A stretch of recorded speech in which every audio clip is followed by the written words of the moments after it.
자, 누가복음 15장 31절 같이 한번 읽을까요?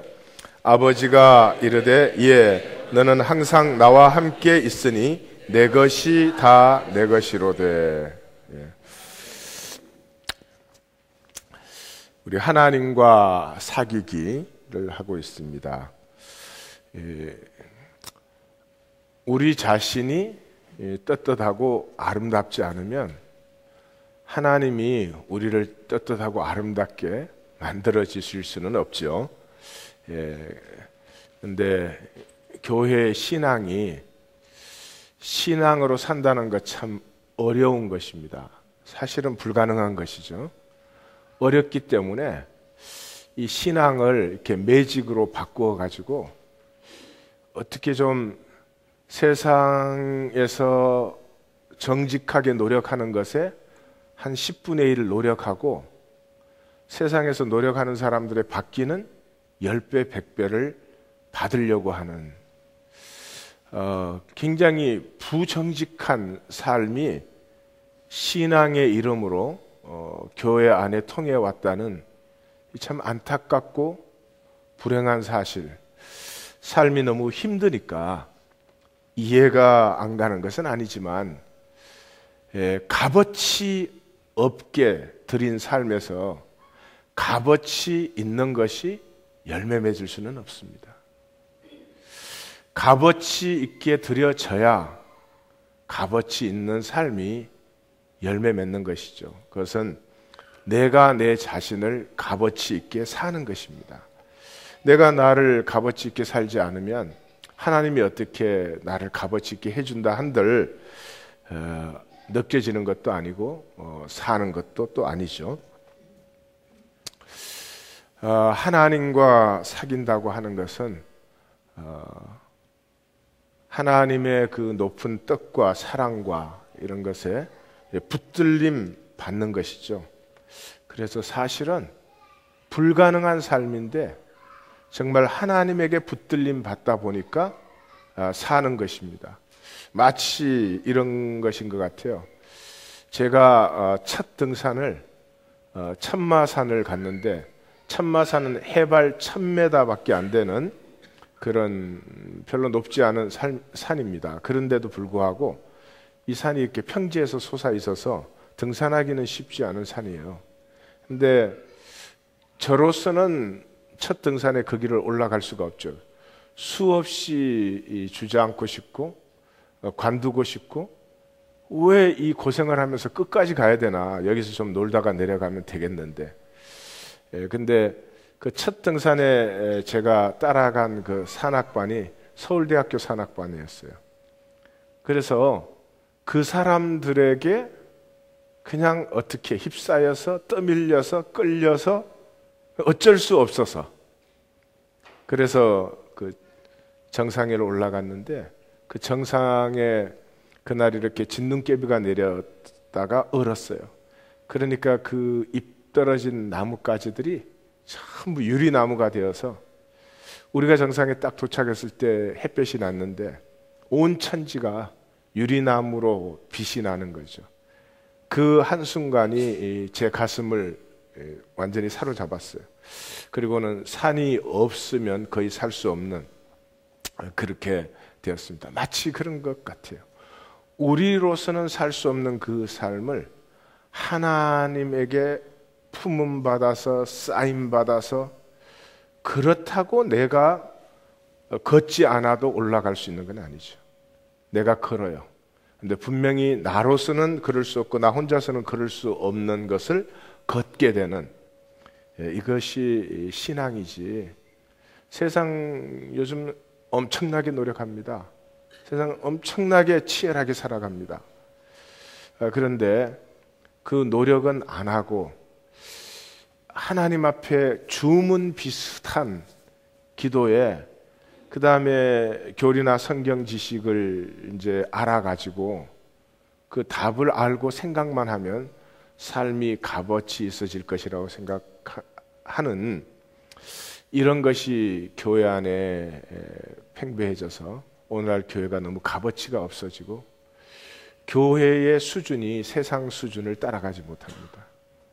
예를 들면은 세상에서 이렇게 서로 관계하다가 헤어질 때 어쨌든 서로 아프고 힘들어도 다 인사 나누고 정리할 거 정리하고 그렇게 끝나죠. 교회 뭐 나오다 싫으면 딴소리하고 팍 비틀고 나가고 그만이에요. 뭐 그렇게 살아도 되긴 되죠. 그러나 그런 자세와 태도, 그것을 가지고 하나님 나라에, 아니 하나님 나라는 둘째치고 한 인간의 가장 기본적인 인격도 안 이루어진 상태에서 무슨 하나님 하고 이러는 이 안타까운 이 시간이 되고 말았어요. 교회가 회복되어야 될 부분이 참 많습니다. 회복되어서 하나님의 유업을 누리고 하나님의 아름다움을 증거할 수 있는 하나님 교회가 꼭 될 줄 믿습니다. 이게 내일이면 우리가 만 7년을 마감하는 날인데, 지난 7년 뭐 쉽지 않은 인도를 제가 했습니다. 교회 나오면 편한 데인 줄 알고 자기 마음대로 하는 데인 줄 알고 하나님 믿는 척만 하면 서로 간에 막 겉으로 대접해주고 그런 것들을 부수어내고 좀 솔직해지고 정말 우리의 안타까움을 가슴 아파하는 그 시작에 불과한 것이죠. 그래봐야. 그래도 지난 7년을 우리 성도님들이 쉽지 않았겠다 하는 생각이 많이 들어요. 그래서 죄송한 면도 있고, 또 그러나 동시에 그렇다고 목회이기가 쉬워질 것으로는 생각하지 마십시오. 어떻게 보면 정말로 어려운 시간으로 우리가 들어가는 시간이다.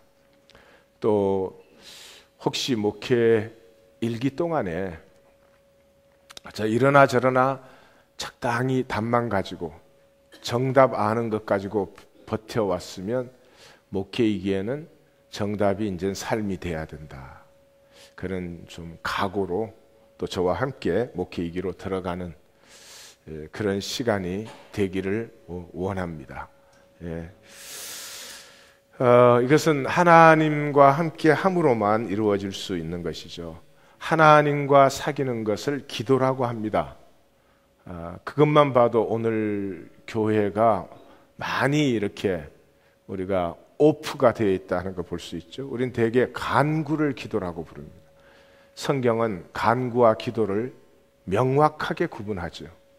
그래서 간구는 자기에 필요한 것을 구하는 것이고, 도고는 우리 사람 간의 중보, 중보는 하나님과 인간 간의 중보, 그것을 말하는 것이 아니고, 그런 기능들은 필요하죠. 그러나 기도는 존재의 문제입니다. 하나님과 사귀고 하나님과 대화하는 것이죠. 이 세상에서 제일 아름다운 게 사람이 아름답게 피어나는 것인 것 같아요. 그걸 또 뒤집으면 이 세상에 제일 안타깝고 아프고 슬픈 것이 사람이 시들어가는 것. 사람이 나이가 든다는 말은 피어난다는 말이에요. 생명이 피어나는 것처럼 아름다운 게 없죠. 근데 세상의 모든 것이 피어나는데 사람만 나이가 들수록 시들어갑니다. 다 육체의 삶을 살기 때문에, 생명의 삶을 살지 못하고 생존의 삶을 살기 때문에, 그래서 무슨 성형수술에 젊게 보인다, 건강하게 해준다, 이런 것들이 판을 쳐요. 그렇게 해줄 수 있으면 얼마나 좋겠어요. 정말 젊게 해주는, 주름살 안 생기고 건강하고, 나이 들어도 젊을 때처럼 그렇게 건강하고, 그런 약이나 수술이 있으면 얼마나 좋겠어요. 그러나 그렇게는 안 되죠. 육체란 시들어가고 피하는 것이기 때문에. 그래서 육체로 살면 안 되는데, 육체에 살면 안 되는데, 영의 삶을 살아야 되는데, 영의 삶을 산다고 하는 것은 쉽지 않은 도전이죠. 우리로서는 불가능하고. 그래서 하나님과 사귀는 사람, 폐하는 육체로 사는 것이 아니라 날로 새로워지고 날로 피어나고 무한히 성숙하고 무한히 아름다워지는 영으로 사는 사람. 아름답죠. 사람이 살수록 피어나고 담대하고, 그래서 육체가 폐함에도 불구하고 그런 사람들을 보면은 나이가 들어갈수록 추하거나 약해져 보이는 것이 아니라 무언가 생명에 선명한 것이 뚜렷해지는 그런 모습들, 아름다운 것이죠. 우리 하나님 교회 성도님들은 다 피어나는 성도님들이 다 되실 줄 믿습니다. 예. 목회 이기는 우리가 피어나야 되겠어요. 이렇게 성도님들 보면, 성도님들이 저를 봐도 마찬가지겠지만은 우리가 만난 지 이제 몇 년씩 다 되잖아요. 그래서 이렇게 보면은 그런 생각 들어요. 처음 만날 때 참 고왔었는데 그 사이에 나이 들어가는 모습이 확연해요. 육체는 나이가 들어갈 수밖에 없죠. 그럼 육체가 나이가 들어가면은 기상은 뚜렷해져야 되는데, 제 말은 기상이 뚜렷해지지 못하고 오히려 삶의 무게에 짓눌려가는 모습이 참 안타깝게 느껴질 때가 많다. 목회 일기는 우리의 생명이 피어나는 기초를 다지는 시간이었으니까 그렇게 되었을지라도, 목회 이기는 우리의 겉사람은 후피하지만 우리의 속은 날로 새롭다 하는 이 바울의 말씀이 우리의 고백이 되는 그런 시간 될 줄 믿습니다. 이게 하나님과 사귀기 안에서만, 하나님과 함께함 안에서만 영으로 살 수 있고 영으로 피어날 수 있어요. 우리 중에 누구도 하나님을 탁 떠나서 나의 어떤 종교적인 노력이나 수련이나 이런 것을 가지고 내 안에 영이 피어난다, 그렇게 되지는 않습니다. 하나님은 무엇보다 은총이시죠. 그래서 우리가 기도하는 근거는 하나님이 자신을 우리에게 계시하고 싶어 하시기 때문에, 하나님이 자신을 우리에게 나누고 싶어 하시기 때문에 우리가 하나님을 찾지 않았습니다. 성경이 항상 말하죠. 우리가 아직 죄인 되었을 때 그리스도께서 우리를 위하여 죽으심으로, 이렇게 다 항상 하나님께서 우리를 먼저 찾아오셨지 우리가 하나님을 찾지 않으셨어요. 여러분, 하나님이 참 외로우십니다. 여러분은 우리가 하나님을 잘못 생각하면 하나님은 뭐 전지전능하시고 이렇게 생각하실지 모르는데 아니에요. 하나님 참 외로우십니다. 하나님이 인격이신데, 또 아주 순수한 인격이신데, 인격이란 말은 가슴을 알아주는 사람이 있을 때 행복한 것이에요. 근데 하나님의 가슴을 알아주는 사람이 참 없어요. 드물어요. 그 구약에서는 하나님께서 의인 한 사람을 찾는다, 땅을 두루 감찰하시면서 이 자기 마음에 합한 사람을 찾는다, 이런 말이 나오는데, 그 말이 뭐예요? 하나님의 가슴을 알아주는, 하나님의 가슴을 알아주려면 하나님의 가슴 속에 뭐가 들어있어요? 이 세상에 온 땅의 아픔이 들어있잖아요. 그래서 이 땅의 아픔을 같이 아파하는 사람이 하나님과 통하는 사람이죠. 제가 알기로는 몇 사람 안 돼요. 선지자들, 이 땅의 아픔 때문에 굉장히 아파했던 사람들, 그래서 너무 이상하게 보이기도 한 사람들이에요. 그리고 나서는 나사렛 예수예요. 처절하게 이 땅의 아픔을 아파한, 나사렛 예수 이후로 주님에게 붙들림 받았던 그 제자들로 시작해서 이 역사의 그 물줄기가 흘러내리고 있어요. 수많은 사람들이 대리석으로 캐티드를 지어놓고 거기서 멋있는 종교행위 한다고 그게 하나님의 가슴이 있지 않아요. 우리가 막 교회당 건물 멋있게 지어가지고 스테인그레스도 그 아름다운 교회당은 좋은 것이죠.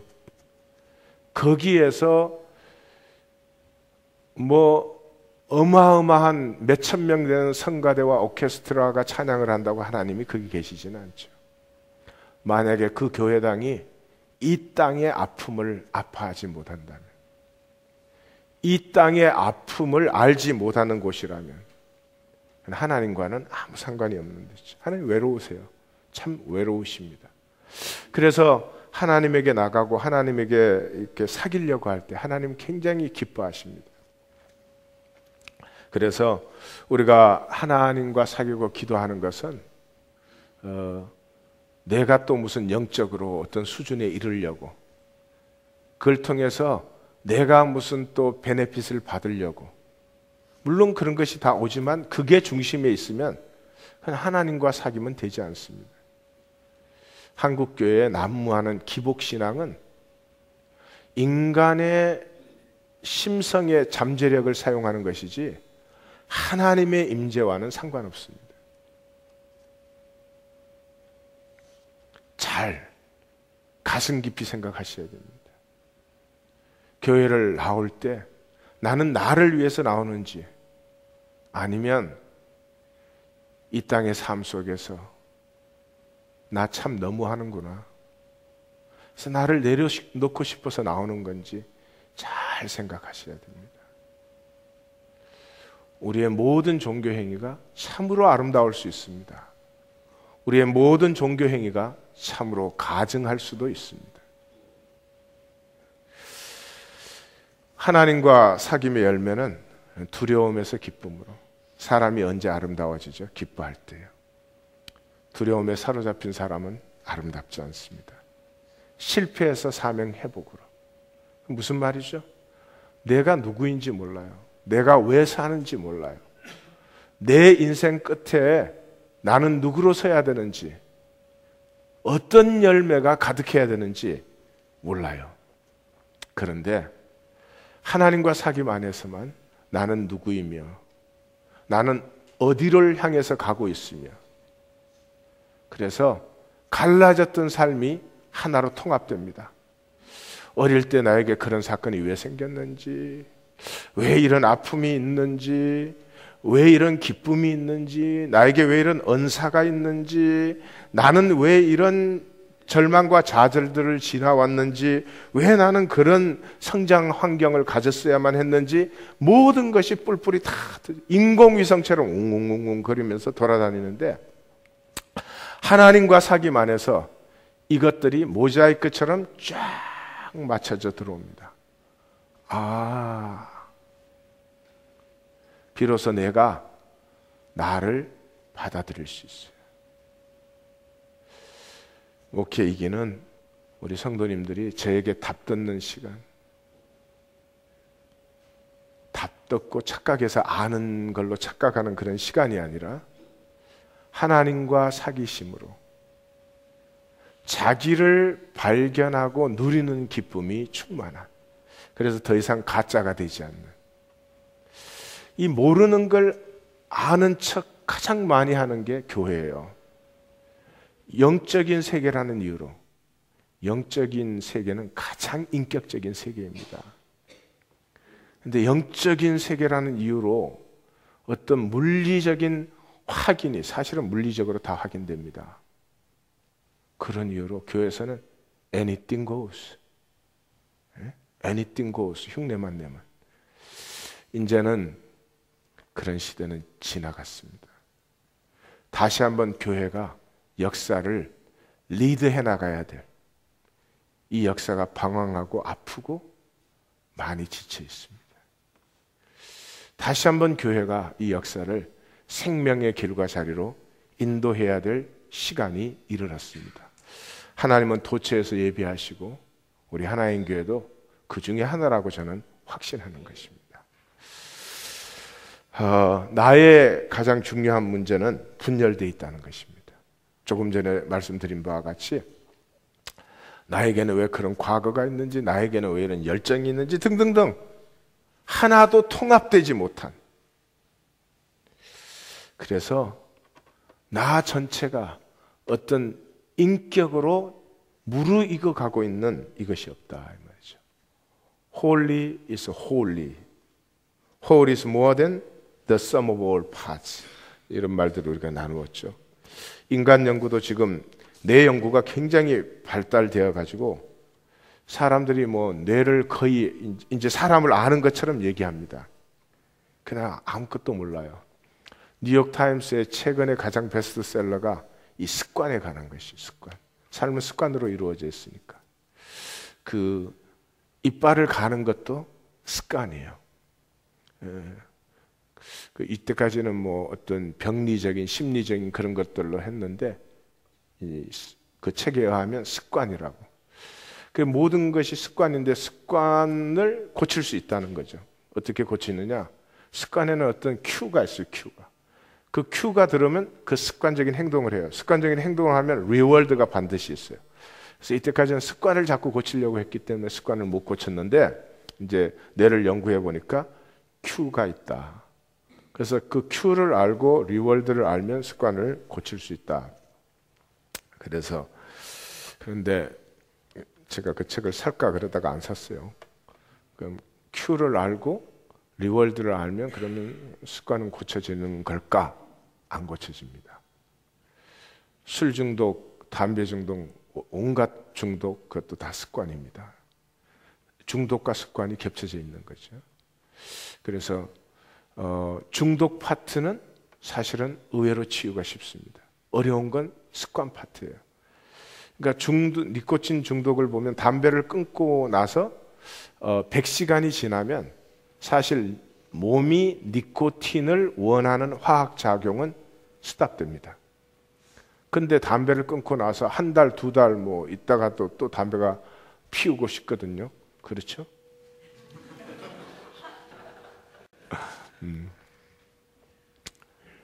근데 몇 달 지나고 나서도 또 다시 피우기도 해요.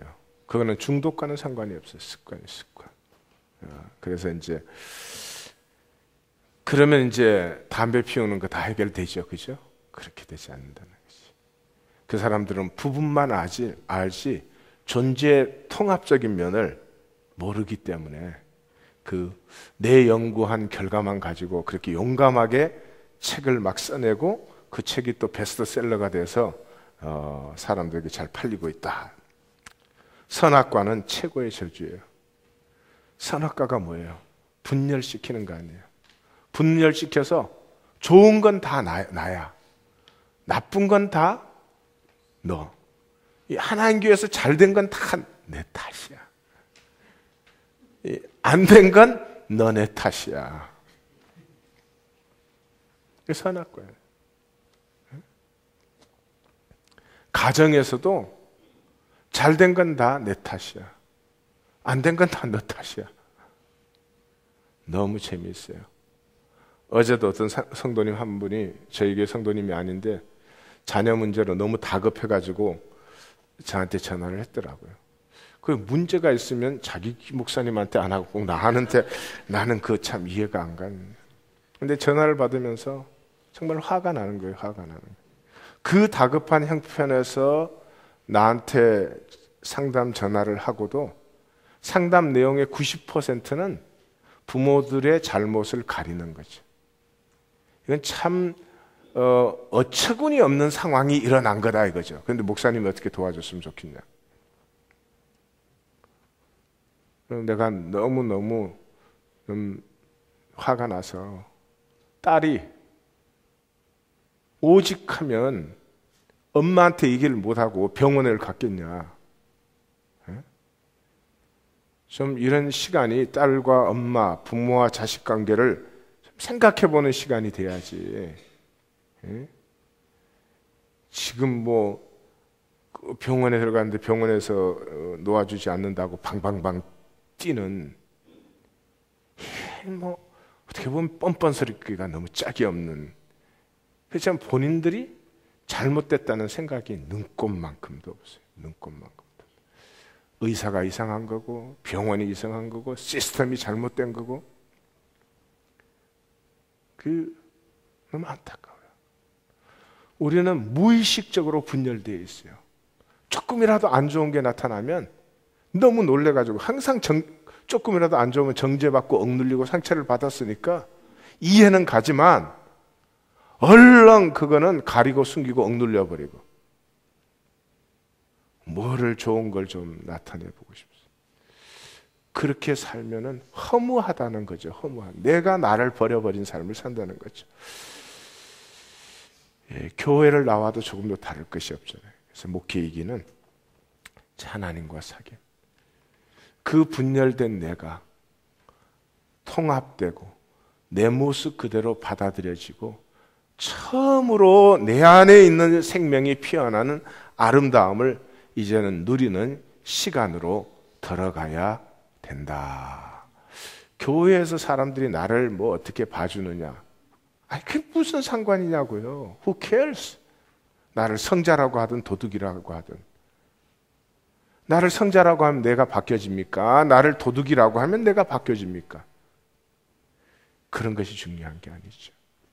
하나님 안에서 내가 버린 나, 내 인생만큼 버리신 거예요. 내 인생만큼. 내가 버린 나를 이제는 더 이상 버릴 수 없다. 마귀에게 쏘가서 저주인 줄 알았는데, 나는 정말 실패한 삶인 줄 알았는데, 나는 정말로 가치 없는 존재인 줄 알았는데, 열등의식 수치감이 가득하고 그것을 가리기 위해서 별 이상한 방법을 나름대로 다 써왔는데, 나의 성격은 그거 가리는 방법이에요. 그렇게 살아왔는데 이제 계속 그렇게 살 수는 없다. 이제 계속 그렇게 살 수는 없다. 나를 살고 싶다. 나를 살고 싶다. 이래도 습관대로, 지금까지 형성된 습관대로 또 살아가려고 하기 때문에 깨어있지 않으면 안 되고, 깨어있기 위해서는 하나님과 사귐 외에 다른 길이 없다. 하나님과 사귐의 열매는 통합이에요. 통합. 우리 구원받았다, 구속되었다, 숙지함을 받았다, 이런 것을 atonement라 그러잖아요. atonement. 그 스펠링을 보면 atonement가 at one meant 이렇게 돼 있죠. 참 잘 표현된 것 같아요. 하나가 되는 것이죠. 오직 하나님 안에서. 세 개의 이야기를 나누고 싶은데 시간 때문에 하나만 나누고 두 개는 과제로 드리겠어요. 잘 아는 얘기니까 한 번씩 읽어보시고 월요일 날 이걸 가지고 만나요. 오늘은 그 탕자의 비유라고 불리우는 이 부분을 나누겠습니다. 우리가 잘 알죠? 주제는 아버지와 함께함의 은총입니다. 사실은 탕자가 돌아온 게 그 주제가 아니고 아버지와 함께함의 은총을 우리에게 가르쳐 주는 거죠. 그 큰아들과 작은아들을 이렇게 보면은 공통점은 아버지와 함께함의 가치를 모른다는 공통점을 가지고 있어요. 그래서 큰아들은 송아지 한 마리하고 비교했어요. 자기 아버지하고 같이 하는 삶을 가지고 있는데 송아지 한 마리 잡아서 잔치한다고 화를 냅니다. 둘째는 자신의 목을 달래는 거예요. 그게 아버지와 함께 하기 때문에 누리는 것인데, 아버지와 함께하면 전혀 알지 못하고 자기의 몫을 달라는 거죠. 자기 마음대로 누려보겠다는 거죠. 큰아들은 자신의 의에 사로잡혀서 자기가 아버지와 밑에서 얼마나 열심히 하나 뭐 이런 것. 작은아들은 자신의 의를, 자신의 몫을 요구했습니다. 차이는 뭐예요? 한 가지밖에 없어요. 이 큰아들은 아버지의 마음과 함께하지 못했어요. 그런데 작은아들은 아버지와 함께함의 그 가치를 깨닫고 돌아옵니다. 그래서 큰아들은 비유에 보면 이럴 수가 있나, 그래도 큰아들은 평생에 순종했는데 그랬는데 잔치자리에 참여하지 못합니다. 왜요? 잔치자리가 뭐예요? 아버지와 함께하는 축제가 잔치니까요. 예. 이 작은아들은 모든 것을 허랑방탕하게 낭비했음에도 불구하고 잔치자리에 주인공이 됩니다. 왜 그래요? 아버지의 마음, 아버지와 함께하는 기쁨을 누리는 사람이기 때문에 잔치자리에 주인공이 됩니다. 우리 육체적 생존적 삶에서 보면 이건 너무 불공평하고 얼토당토한 것이죠. 그러나 하나님의 나라는 그렇습니다. 강조가 뭐에 있어요? 이 작은 아들의 허랑방탕, 창기, 모든 것을 허비하고 오해하고 아버지를 불신했던 그 모든 것이 아버지와 함께 하게 되었을 때 보니까 은총의 도구였어요. 그게 아버지의 마음을 알고 아버지와 하나 되기 위한 도구였어요. 그래서 모든 것이 퍼즐이 맞춰지듯이 하나도 낭비가 없었어요. 하나도 낭비가 없었어요. 오히려 허랑방탕한 것까지 더 아름다운 전체를 이루는데 도구가 되었죠. 신앙의 출발은 하나님과 교제죠. 교제가 없이 어떻게 믿는다고 말해요? 교제해보지 않은 사람을 어떻게 믿어요? 근데 하나님만 교제하지 않고 하나님에 대한 답을 자기가 알고 있는 것으로 믿는다고 말해요. 믿는다고 생각하지요. Yes, I understand. 믿는다고 생각하지요. 근데 우리 생각은 아무런 힘이 없죠. 믿는다고 생각하는데 돈 5불 손해봐. 그러면 계속 믿을까요? 5불을 챙길까요? 답변하기가 너무 쑥스럽습니까? 그렇습니다. 5불이 뭐예요? 우리의 생각은 1불도 못 넘어섭니다. 손해보는 것은. 신앙의 성숙은 아버지와 함께함을 즐기는 것입니다. 그것이 신앙의 성숙입니다. 신앙이 성숙하면 이런저런 종교행위가 나타날 수도 있지만 그것과는 아무 상관이 없을 수도 있습니다. 함께함을 은총이라고 그러죠. 은총을 즐기는 것이죠. 아빌라의 성녀 테레사가 너의 마음을 산란케 하지 말라. 하나님께서 너와 함께 계시지 아니하냐. 마음이 흐트러져 가지고 하나님에게 나아가면 마음이 모든 거짓 마음은 사라져 버리고 본 마음이 피어나기 시작하죠. 누가복음 15장 31절 다시 한번 우리 읽어볼까요? 아버지가 이르되 너는 항상 나와 함께 있으니 내 것이 다 내. 오늘 하루 종일 한번 묵상해 보십시오. 나하고 함께 있으면 이 세계가 다 너의 유업인데 나와 함께 하지는 않고 내 손으로 무엇을 움켜쥐는 것인지 뭘 하는 것인지 알 수는 없어요. 모든 문제는 하나님을 피하면서 모든 문제는 하나님을 피하면서 잘 생각해 보십시오. 우리의 종교 행위가 하나님을 피하는 행위일 수 있습니다. 하나님과 하나가 되면 왜 그런지 모르겠어요. 내 것을 빼앗긴다고 생각해요. 그래서 하나님 저쪽에 계시고 I will do something for you. I will do something for you. 오케이? 내가 예배도 드려주고 내가 기도도 해줄 것이고 뭐 원한다면 봉사도 해드릴 테니까 Don't interfere with my life. 내 삶에 대해서는 상관하지 말아주세요. 그리고 내가 예배해드리고 내가 봉사해드리고 내가 기도해드리고 그러니까 나를 축복하세요. 내가 원하는 것으로 내가 원하는 방식으로. 종교행위가 하나님을 피하는 것일 수 있습니다. 어디에 나타나죠? 신약 성경에, 구약 성경에. 바리새인들과 서기관들과 제사장들과 그 사람들의 그 열렬하고 그 뜨거운 종교 행위들은 하나님과 하나 되기 위한 것이 아니고 하나님에게서 거리를 둔 채 종교적 의를 통해서 자기를 세우기 위해서 했던 것입니다. 그러므로 종교 생활은 소중한 것입니다. 하나님께로 나아갈 수 있는 발판이 될 수 있습니다. 그러나 나아가지 않고 인간이 자기 의의 보루로 쓸 수 있는 위험도 종교 생활에는 동시에 존재하는 것입니다. 우리의 종교 생활이 발판이 되어서 스텝스톤이 되어서 하나님께로 나아가는 우리 하나님 교회가 꼭 될 줄 믿습니다.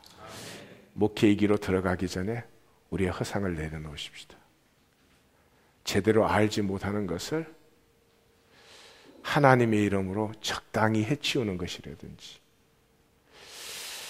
정직하게 살지 않고 하나님의 이름으로 대충대충 살고 복은 받으려고 한다든지, 자, 우리 스스로 떳떳하지 못하고 아름답지 못한 것은 내려놓으십시다.